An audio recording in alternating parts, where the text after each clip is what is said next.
జిల్లా మినిస్టర్ శ్రీ శ్రీధర్ బాబు గారు.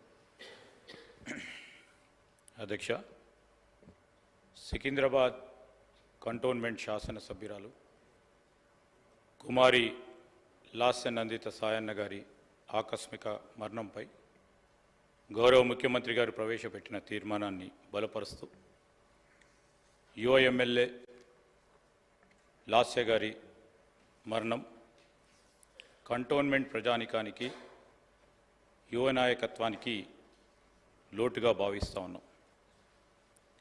సాయన్న గారి ముగ్గురు కూతుర్లో చిన్నవారైన లాస్య గారు మొదటగా 2015లో పికెట్ నుంచి వార్డ్ మెంబర్గా పోటీ చేయటం, 2016లో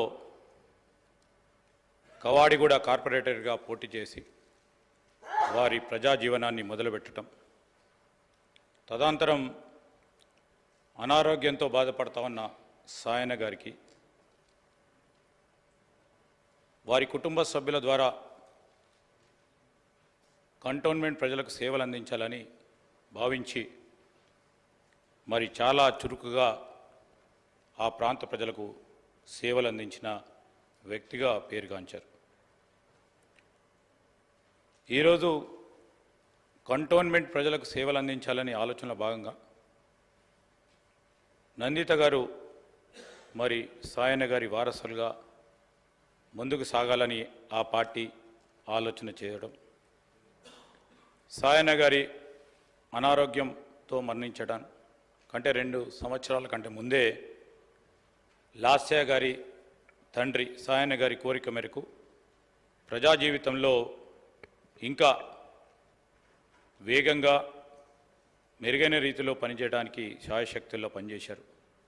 స్థానికంగా గొప్ప గుర్తింపు కూడా సాధించడం జరిగింది.